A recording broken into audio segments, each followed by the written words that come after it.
Kilo began with taking excerpts out of the medical documents from Baylor, saying that I had given my son orange juice to drink, and I had given him a milkshake, when I was just, looking at it, and they took an excerpt out, but what it really said was that the physical therapist was going to try different things with Luke, and so I told her that I had a McDonald's hamburger and french fries in here and a milkshake, and Luke sniffed the fries, and he was just like, licking his lips, and I thought that would be a good stimulus, and so she had told me to go get french fries, milkshake, all this, and of course they touched the milkshake to Luke's lips, and he just like smacked it down, and they had taken it totally out of context. That wasn't what happened at all.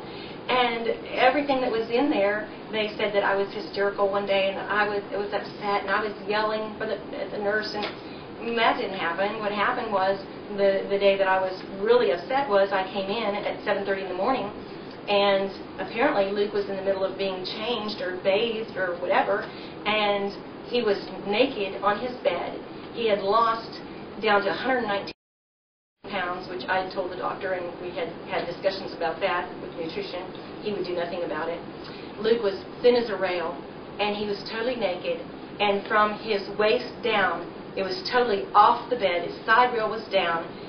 His head and his shoulders were on his pillow, and his head was hanging down, covering his trach, and he was white as a sheet. And you bet I got upset. I immediately screamed for the nurse. Of course, the nurse's station was right outside Luke's room, right outside his door. There's another one right inside the pod. There was two. And I said, somebody help me. I need help in here. Someone, and I pressed the call button. I was like, help me. And, of course, they came running in, and they helped us get Luke back in bed. Well, he took that out of context and said that I was just hysterical, that I was just, and of course, since I wanted Dr. Beard fired, he began writing in the records that I was just, couldn't deal with the fact that my son had had a traumatic brain injury, that I couldn't deal with all of this. And the interesting part is when, in the medical records at Baylor Specialty Hospital, when Dr. Beard is writing all this after the fact, that after I'd fired him, he's writing all this in there. Now, mind you, he's still his doctor. Dr. Lemke never came on the case until May the 3rd, which was the first day of the hearing. However, they had changed his records and backdated it, making Dr. Lemke Luke's doctor for over a month.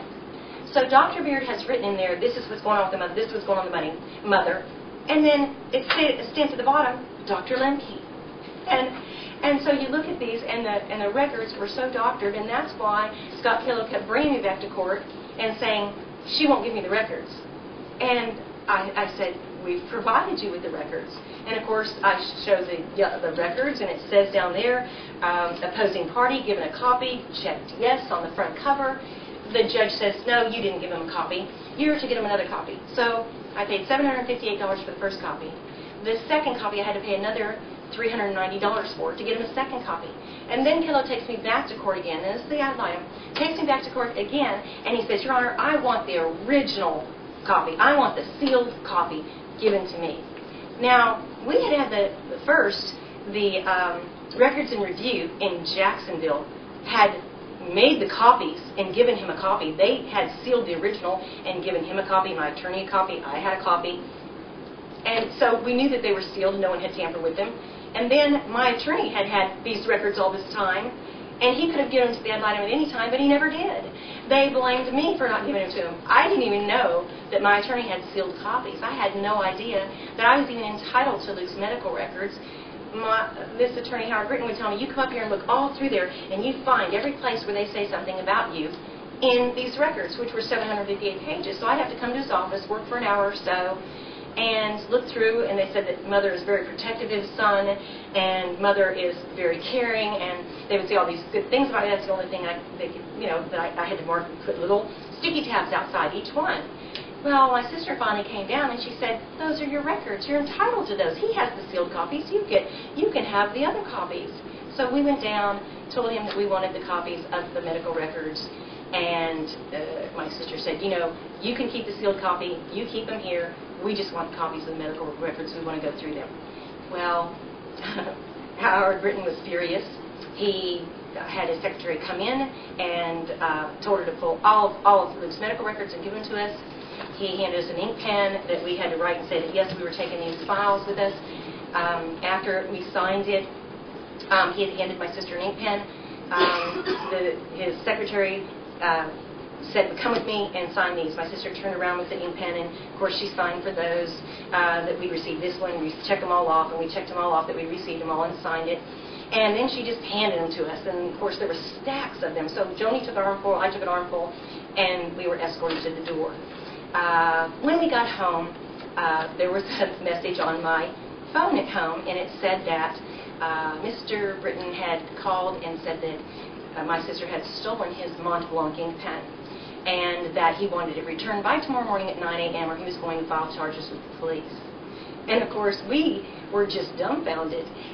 So my sister calls him back, and she says, what does your ink pen look like?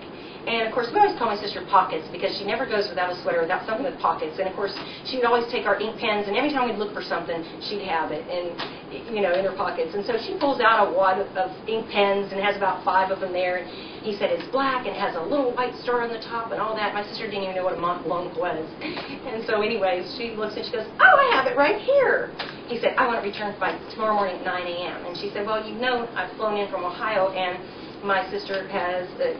she asked me, and I said, no, I have an appointment tomorrow, and we'll be down the day after tomorrow.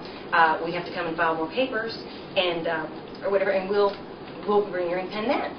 Well, the following day, that afternoon, we got a call from the Tyler police, and the Tyler police called us and said, Howard Britton has filed charges that you have stolen his Mont Blanc ink pen. And my sister was like, we called him and told him that we would be down tomorrow and bring that to him. And he said, well, we just wanted to find out if you'd returned it or whatever.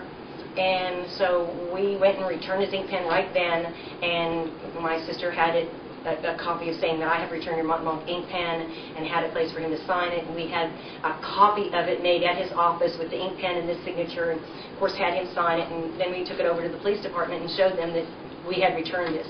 And of course the police department was just laughing at how ridiculous this was. And we were just...